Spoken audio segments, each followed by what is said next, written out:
Purvanchal expressway का PM Modi ने किया उद्घाटन। 341 किलोमीटर लंबा यह एक्सप्रेसवे यूपी के 9 जिलों को जोड़ेगा।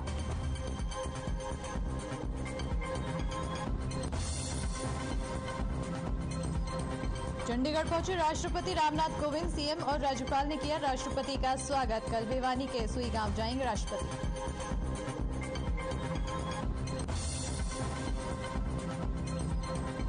बढ़ते प्रदूषण के बीच हरियाणा सरकार का बड़ा फैसला। प्रदेश के 4 जिलों में बंद रहेंगे उद्योग। फरीदाबाद के 400 उद्योगों पर पड़ेगा असर।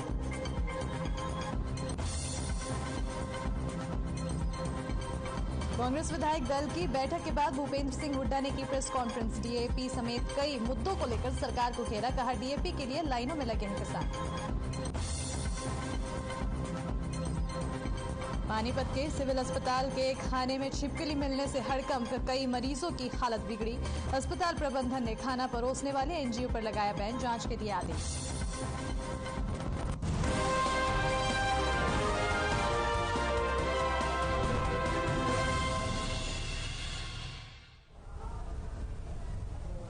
नमस्कार, बहुत स्वागत है आप सभी का हर खबर हरियाणा में। मैं आपके साथ अस्मिता दुबे। चलिए खबरों की शुरुआत करते हैं, जहां आज प्रधानमंत्री नरेंद्र मोदी ने सुल्तानपुर में पूर्वांचल एक्सप्रेसवे की सौगात दी है। और आपको बता दें कि प्रधानमंत्री नरेंद्र मोदी ने मंगलवार को 341 किलोमीटर लंबे पूर्वांचल एक्सप्रेसवे का उद्घाटन किया। पीएम मोदी ने लखनऊ को गाजीपुर से जोड़ने वाले 6 लेन एक्सप्रेसवे का उद्घाटन किया है और इसका निर्माण 22,500 करोड़ रुपए की लागत से किया गया है। इससे पहले पीएम मोदी एक्सप्रेसवे का उद्घाटन करने के लिए भारतीय वायुसेना के C-130 हरक्यूलिस विमान से पूर्वांचल एक्सप्रेसवे हवाई पट्टी पर उतरे थे। राज्यपाल आनंदीबेन पटेल, मुख्यमंत्री योगी आदित्यनाथ और अन्य लोगों ने हवाई पट्टी पर प्रधानमंत्री की अगवानी की। और आपको बता दें कि लड़ाकू विमानों को आपात स्थिति में उतारने की सुविधा के लिए एक्सप्रेसवे पर 3.2 किलोमीटर लंबी हवाई पट्टी का निर्माण किया गया है।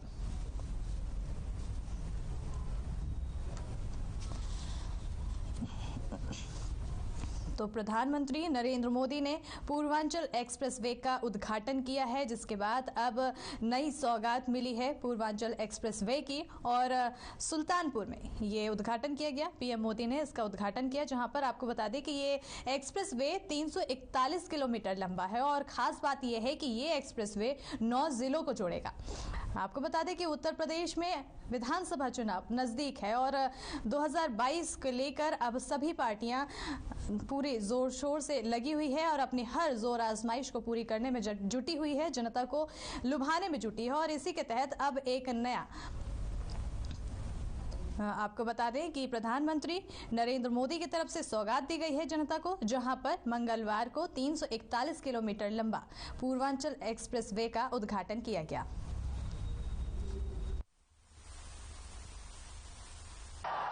तीन 4 साल पहले जहां सिर्फ जमीन थी, अब वहां से होकर इतना आधुनिक एक्सप्रेसवे गुजर रहा है। जब 3 साल पहले मैंने पूर्वांचल एक्सप्रेसवे का शिलान्यास किया था, तो ये नहीं सोचा था कि एक दिन उसी एक्सप्रेसवे पर विमान से मैं खुद उतरूंगा।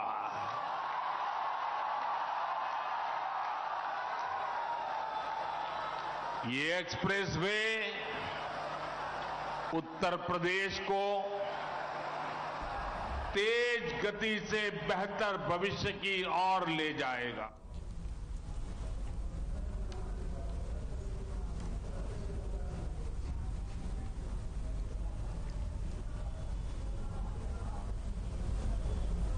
और बढ़ते हैं आगे, जहां चंडीगढ़ में कांग्रेस विधायक दल की बैठक की गई है। और आपको बता दें कि बैठक नेता प्रतिपक्ष भूपेंद्र सिंह हुड्डा की अध्यक्षता में की गई है, जहां पर कई मुद्दों पर चर्चा भी की गई है। और आपको बता दें कि इस दौरान सरकार पर निशाना भी साधा गया है।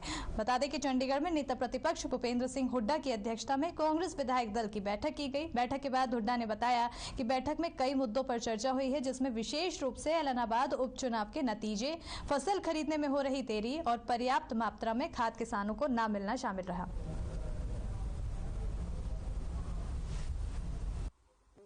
इन कंसल्टेंस विद यूजीसी गाइडलाइंस और जो सेंटर की एजुकेशन पॉलिसी है, इन कंसल्टेंस उनके करना चाहिए, ना कि उनकी ऑटोनॉमी खत्म करें। और ये सब आप देख रहे हैं, हर यूनिवर्सिटीज एम्प्लॉइज और जो भी हैं बड़े पढ़े लिखे शिक्षाविद हैं, सबका इसमें रिएक्शन है। तो ये कोई ठीक फैसला नहीं है। मेरा सरकार से आग्रह, तुरंत इसको वापस ले। दूसरी बात, जहां तक किसान की बात है, दूसरा इश्यू मेरा किसान की बर्बादी की तरफ है। ये इनके कोई सा घोषणा पत्र उठा के देख लो आप, ये है बीजेपी जेजेपी का कि एक एक दाना खरीद करेंगे हम एमएसपी पे, एक एक दाना ही खरीद का इंश्योरेंस था। तो क्या बाजरे में क्या हुआ? बाजरे में 600 इन्होंने 52 रखा और बाजरा बिका 800-900। वैसे भाव उसका 2250 एमएसपी नहीं मिला। और ये कोई वो बात नहीं है आपके अखबारों की, मैं इतनी ढेर सारी वो दे सकता हूँ कटिंग्स जिसमें ये है बाजरा का नहीं मिला। इसी प्रकार से धान की ये देखो, पीआर नहीं बिका तो गांव बड़ौली के किसान आत्महत्या की चेतावनी तक दे रहे हैं और कहीं मंडी बंद कर रहे हैं, कहीं ताला लगा रहे हैं और इन्हें ऑल ऑफ सडन खरीद बंद कर दी और एमएसपी नहीं दे रहे उसकी। और धान खरीद में आज से 2 साल पहले भी कहा घोटाला हुआ कि हम जांच कराएंगे, उसकी जांच की रिपोर्ट कहाँ है? भ्रष्टाचार चरम सीमा पर है। कुछ बयान आ जाता है सरकार की तरफ से, कभी किसी मंत्री का, कभी किसी का, कि भाई खाद की कोई कमी नहीं है हरियाणा में। तो मेरा एक ही सवाल है, खाद की कमी नहीं है तो मेरी बहन बेटियां लाइन में क्यों खड़ी है? क्यों अखबार वाले फोटो देते हैं उन्हें? एक एक कट्टे के लिए सुबह बैठती हैं, शाम तक जाती है। कमी नहीं है तो ऐसा तो मैंने कभी सुना नहीं, कभी देखा नहीं हमारी बहन बेटियां लाइन में खड़ी हो। बेरोजगारी में जो हरियाणा नंबर 1 हो गया है और जो युवाओं की आंखों में धूल झोंकी जा रही है कि भाई 75% हम वो लेंगे, और जो स्टेट रेजिडेंसी सर्टिफिकेट है वो 5 साल की उसमें रख दिया, 15 साल से घटा के। अरे 80% महाराष्ट्र में भी है, लेकिन स्टेट रेजिडेंसी सर्टिफिकेट तो 15 साल वाले को मिलता है। किसी भी स्टेट में देखो, कहीं भी हिंदुस्तान में किसी प्रदेश में 5 साल वाले को स्टेट रेजिडेंसी नहीं मिलती है, जिसको हम पहले डोमिसाइल कहते थे। सुप्रीम कोर्ट की अब डोमिसाइल तो देश के लिए हो गया, लेकिन स्टेट रेजिडेंसी है जो इन्होंने रिजर्वेशन रखी है 75%। और इसी बीच इस वक्त की बड़ी खबर आ रही है, आपको बता दें कि बड़ी जानकारी आ रही है जहां पर लोहारू से आ रही है। जेपी दलाल ने दौरा किया है और आपको बता दें कि राष्ट्रपति के दौरे को लेकर ये तैयारी की जा रही है। प्रदेश में डीएपी की कमी नहीं है और उनका बयान दिया गया है और राष्ट्रपति के दौरे को लेकर ये तैयार है। आपको बता दें कि जेपी दलाल ने अपने दौरा किया है लोहारू पर, जहां पर उन्होंने अपने दौरे के दौरान बयान दिया है। ऐसा उन्होंने बयान देते समय कहा है कि राष्ट्रपति के दौरे को लेकर तैयार है और प्रदेश में डीएपी की कमी नहीं है। जिस तरह से कई दिनों से कई किसान परेशान हैं डीएपी की कमी को लेकर, खाद की कमी को लेकर। ऐसे में अब जेपी दलाल की तरफ से बड़ा बयान दिया गया है कि डीएपी की किसी भी तरह की कमी नहीं है। और इसी के साथ ही उन्होंने ये भी कहा है कि राष्ट्रपति के दौरे को लेकर वो लोग तैयार हैं। बता दें कि बड़ी जानकारी लोहारू से आ रही है जहां पर जेपी दलाल ने दौरा किया है और इस दौरान उन्होंने बड़ा बयान दिया है। उन्होंने कहा है कि राष्ट्रपति के दौरे को लेकर तैयार है और इसी के साथ ही डीएपी खाद को लेकर उन्होंने कहा है कि प्रदेश में डीएपी के लेकर कोई भी कमी नहीं है। अब ऐसे में जब किसान एक तरफ परेशान है और जेपी दलाल की तरफ से इस तरह के बयान आ रहे हैं, तो अब आखिर बड़ी समस्या ये बनती है कि आखिर किसकी बातों पर विश्वास किया जाए, क्योंकि जो परेशान है उनकी बात ज्यादा आगे मानी जाए, वहीं जो जनप्रतिनिधि हैं उनकी तरफ से जो बयान सामने आते हैं तो उसके बाद फिर सवाल पैदा होने लगते हैं मन में। और आपको बड़ी जानकारी बता रहे लोहारू से, जहां पर जेपी दलाल ने दौरा किया है और उन्होंने दौरे के बाद अपना बयान देते हुए कहा है कि राष्ट्रपति के दौरे को लेकर वो तैयार हैं और प्रदेश में डीएपी की कोई भी कमी नहीं है। बता दें आज चंडीगढ़ आए हैं राष्ट्रपति, जहां पर उनका स्वागत किया गया और उसके बाद अब उनका दौरा जारी है और दौरे को लेकर सभी तरह की तैयारियां की जा रही है। और इसी के तहत जेपी दलाल ने बयान दिया है कि राष्ट्रपति के दौरे को लेकर हर तरह की तैयारी हो चुकी है, हम तैयार हैं पूरी तरह से, हमारी तरफ से कोई समस्या नहीं है। और इसी के साथ ही डीएपी को लेकर उन्होंने बयान देते हुए कहा है कि प्रदेश में डीएपी की कोई कमी नहीं है।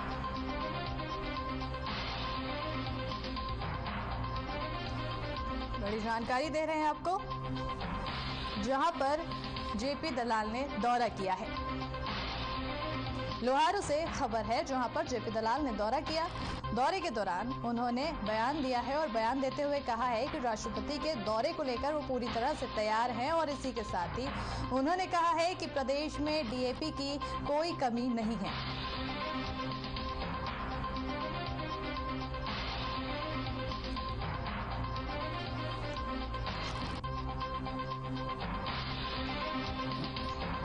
तो आपको बता दें कि आज राष्ट्रपति रामनाथ कोविंद चंडीगढ़ पहुंचे हैं, जहां पर उनका दौरे के बाद उनका सीएम मनोहर ने स्वागत किया है। और इसी के साथ ही उस दौरान वहां पर राष्ट्रपति भी मौजूद थे। और अब चंडीगढ़ के बाद कल वो आपको बता दें कि सुई पहुंचेंगे, जहां पर अब जिसको लेकर जेपी दलाल की तरफ से बयान आया है, वो भी उन्होंने भी दौरा किया है, लोहारू का दौरा किया है, जहां पर बयान देते हुए उन्होंने कहा कि राष्ट्रपति का जो दौरा है उसको लेकर उन्होंने पूरी तरह से तैयारी बना ली है। वहीं अगर डीएपी खाद की बात की जाए तो डीएपी खाद को लेकर उन्होंने कहा है कि प्रदेश में किसी भी तरह की कोई कमी नहीं है।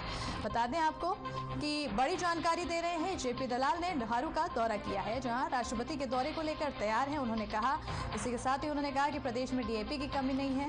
बता दें कि भिवानी के सुई गांव में राष्ट्रपति का दौरा है और इसी को लेकर अब तैयारी पूरी जोरों शोरों से की जा रही है, क्योंकि कल दौरा होगा और ऐसे में तमाम तरह की तैयारियां हैं, उसको लेकर हर कोई जुटा हुआ है, जनप्रतिनिधि जुटे हुए हैं और पार्टी के तमाम नेता उनके आगमन के, उनके दौरे को लेकर तैयारियों में लगे हुए हैं। ऐसे में अब जेपी दलाल की तरफ से उनके दौरे को लेकर बड़ा बयान दिया गया है कि तैयारियां पूरी हो चुकी है, हम पूरी तरह से उनके दौरे को लेकर तैयार हैं। और अगर बात की जाए डीएपी खाद को लेकर, क्योंकि किसान बड़े दिनों से परेशान है कि उनको खाद नहीं मिल पा रहा है, ऐसे में उनको बुआई में कई तरह की समस्याओं का सामना करना पड़ रहा है और किसान लगातार जिस तरह से परेशान है, उसको देखते हुए जेपी दलाल ने बयान दिया है कि प्रदेश में किसी तरह की डीएपी की कमी नहीं है।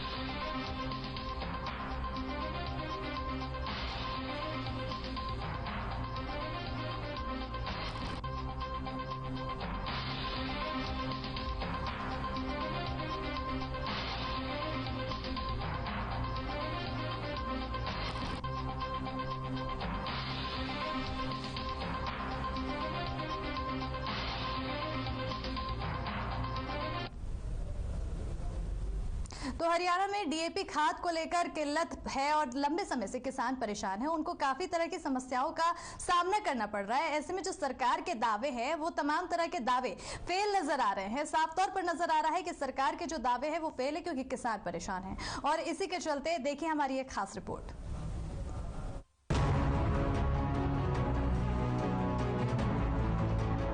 रबी फसल की बुआई शुरू होने वाली है, लेकिन हरियाणा का किसान खाद के लिए लाइन में लगने को मजबूर है।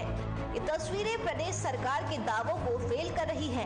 किसानों को डीएपी खाद के कट्टों के लिए घंटों लंबी लंबी लाइनों में लगा रहना पड़ता है। उसके बाद भी उन्हें जरूरत के मुताबिक डीएपी नहीं मिल पा रहा। सोमवार की सुबह जैसे ही किसानों को पता चला कि सोना की अनाज मंडी में डीएपी मिल रहा है, बस फिर क्या था, किसानों की लंबी लाइन दुकानों पर आकर लग गई। लेकिन उसके बाद भी काफी किसानों को निराश होकर वापस जाना पड़ा। किसानों ने आरोप लगाया कि जहां उन्हें 2000 कट्टों की जरूरत है, वही क्षेत्र में मात्र 800 कट्टे ही आ रहे हैं, जिससे उनकी पूर्ति नहीं हो पा रही है। क्या कुछ कहना है किसानों का, खुद ही सुनिए। दिक्कत बहुत ही ज्यादा है, क्योंकि लंबी लंबी लाइन लगानी पड़ रही है, डीएपी मिल नहीं रहा है, किसान परेशान है। कोई पोटास से बोल रहा, कोई एसएसपी से, कोई किसी चीज से, पर उसका कोई समाधान नहीं हुआ सरकार पे। हमारे गाँव में 600 कट्टे पहुंचे हैं, जबकि 13 गाँव हैं जी। कोई एसएसपी से बोल रहा, कोई किसी से बोल रहा, बस समझ लो जिम्मेदार बहुत ज्यादा परेशान है। तो अल्लाहगढ़ से ला रहे हैं, कहीं से ला रहे हैं, लाइन में लग के। आज भाई साहब आ ही नहीं रहा, जिम्मेदार को मिल ही रहा, लंबी लंबी लाइनों में खड़े हैं। जब भी 2-2 कट्टे मिल रहे हैं, कहीं बल्लभगढ़ से ला रहे हैं, कहीं सोना से ला रहे हैं, 2 कट्टे मिलते हैं, उनसे क्या होता है। सिरसा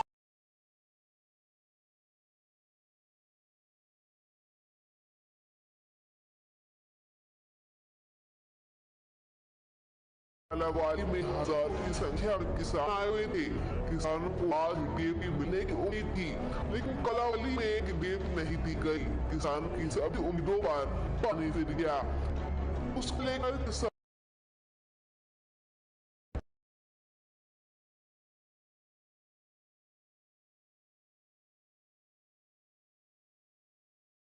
पंजाब के बॉर्डर पर लगता है।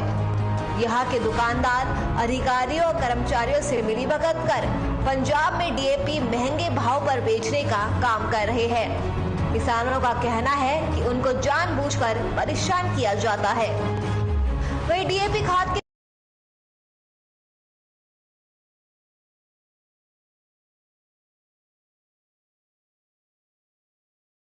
घोषणा पत्र उठा के देख लो आप, ये है बीजेपी जेजेपी का कि एक एक दाना खरीद करेंगे हम एमएसपी पे,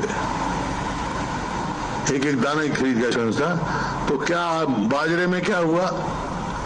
बाजरे में 600 इन्होंने 72 रखा और बाजरा बिका 800-900। वैसे भाव उसका 2250 एमएसपी नहीं मिला। और ये कोई वो बात नहीं है आपके अखबारों की, मैं इतनी ढेर सारी वो दे सकता हूँ कटिंग्स जिसमें ये बाजरा का नहीं मिला। इसी प्रकार से धान की ये देखो पीआर नहीं बिका तो गांव बड़ौली के किसान आत्महत्या की चेतावनी तक दे रहे और कहीं मंडी बंद कर रहे हैं, कहीं ताला लगा रहे हैं और इन्हें ऑल ऑफ सडन खरीद बंद कर दी।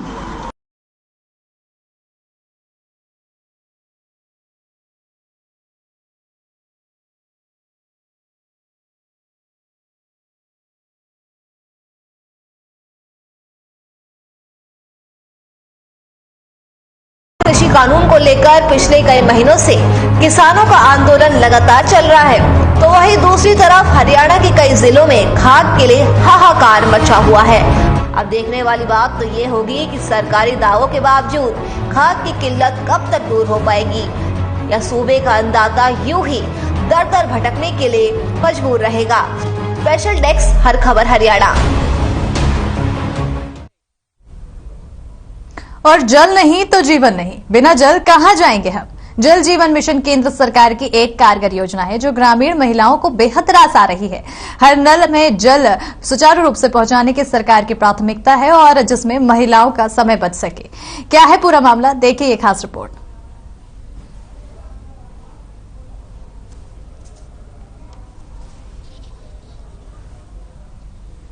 2024 तक हर घर तक नल का टारगेट दिया गया है, जिसे जन स्वास्थ्य विभाग ने 90% तक कवर कर लिया है। हरियाणा के 4 जिले पलवल, नूंह, जिंद, महेंद्रगढ़ उन जिलों में शामिल हैं जहां योजना अभी तक पूरी नहीं हुई है, लेकिन बाकी 18 जिलों में इस लक्ष्य को पूरा किया जा चुका है। दरअसल जन स्वास्थ्य विभाग के अधिकारी बताते हैं, प्रधानमंत्री नरेंद्र मोदी का टार 2024 तक सभी को पानी देने का लक्ष्य है और सरकार इस लक्ष्य को 2022 तक ही पूरा कर लेगी। जिन गांवों में पानी की भारी किल्लत थी, अब उनको घर में ही नल से जल मिलने लगा है। आपको बता दें कि योजना की मदद से महिलाओं का काफी समय बच रहा है। पहले महिलाएं दिन भर दूर दराज इलाकों से पानी लाती थी, ना तो पानी स्वच्छ होता था और पानी लाने में ही महिलाओं का सारा दिन गुजर जाता था। लेकिन अब योजना के आने के बाद से पूरी तरह से खुशहाल दिखाई दे रहे हैं। पहले क्या नाम है, हमारे गांव में कुओं से दूर से पानी आता था। अब सरकार द्वारा चलाई गई ये योजना है जो घर घर सप्लाई आ गई है, कनेक्शन हो गए हैं, तो अब घर में पानी आ जाता है। अब पहले उस पानी को हम थोड़ा यूज भी करते थे और अब टाइम की बचत भी हुई है हमें। इस टाइम की बचत में हम कोई दूसरा काम भी देख सकते हैं।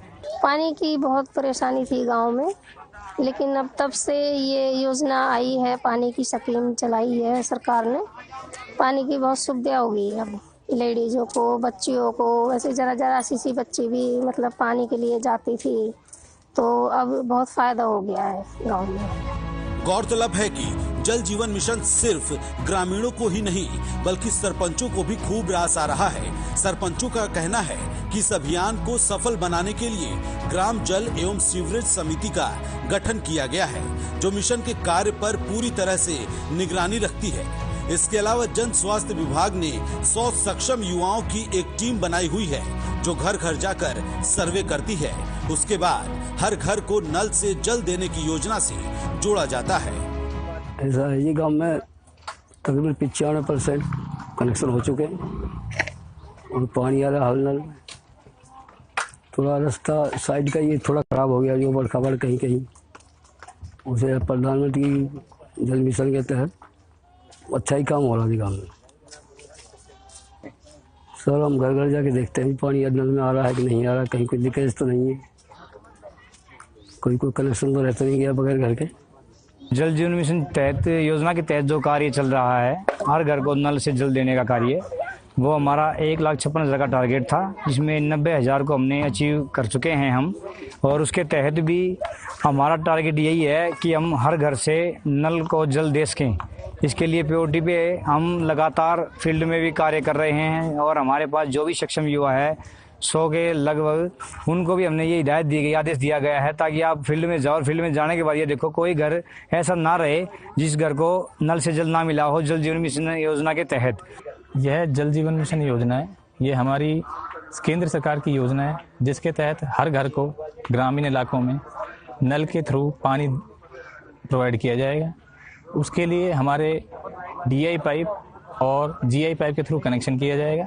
DI पाइप हमारे हर गांव में बिछाए जाएंगे, ग्रामीण इलाकों में उनके थ्रू पानी हमारा सप्लाई किया जाएगा और हर घर में टूटी लगाई जाएगी। कुल मिलाकर योजना ने उन गांवों में भी पर्याप्त स्वच्छ पेयजल उपलब्ध करवाया है जिनमें पानी की भारी किल्लत रहती थी। हरियाणा का नूह जिला भी प्रदेश के उन जिलों में शामिल है जहां भूजल गहरा और खारा है और अधिकतर गांव में पीने योग्य पानी नहीं है। योजना से अब इलाके में खुशहाली देखने को मिल रही है। स्वच्छ पेयजल मिलने से न केवल इंसान बल्कि मवेशियों को भी अच्छे दिनों का एहसास होने लगा है। बुन्हाना से हर खबर हरियाणा के लिए राजीव प्रजापति की रिपोर्ट।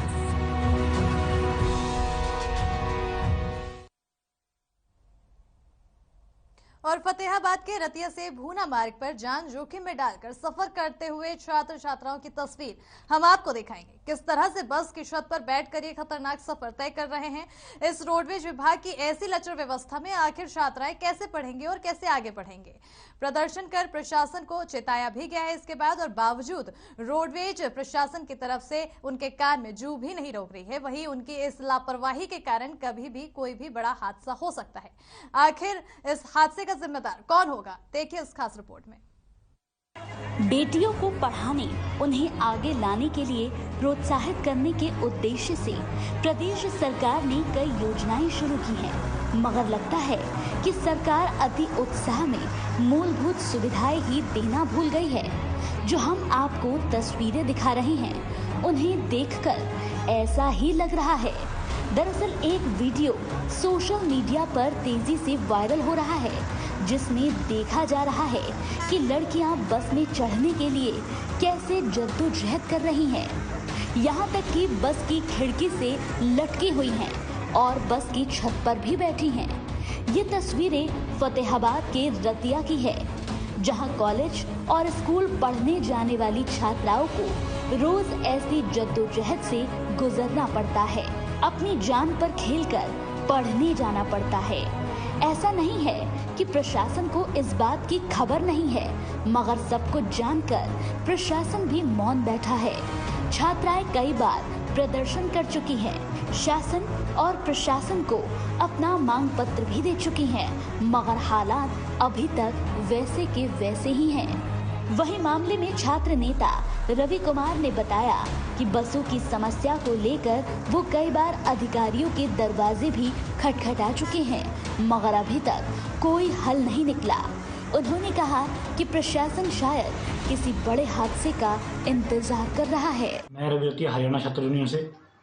एक तरफ तो हरियाणा सरकार बड़े बड़े दावे कर रही है कि हमने कॉलेज के अंदर स्पेशल लड़कियों के लिए बसें का इंतजाम किया हुआ है और लड़कियों को पैदल आने जाने की ज़रूरत नहीं है। और एक तरफ बड़े बड़े नारे लगाए जाते हैं कि बेटी बचाओ बेटी पढ़ाओ के नारे। लेकिन असल में आज का मुद्दा क्या है? गवर्नमेंट KT कॉलेज रतिया के अंदर जरूरतिया में छात्राएं आती हैं पढ़ने के लिए, आज वो बसों की छतों के ऊपर सफर करने को मजबूर हैं। अब देखना ये है कि परिवहन विभाग इस मामले में संज्ञान कब तक लेता है, बसों की व्यवस्था को कब तक दुरुस्त किया जाता है, ताकि छात्र छात्राएं सुरक्षित अपना सफर तय कर सके। हर खबर हरियाणा के लिए फतेहाबाद से रमेश कुमार की रिपोर्ट।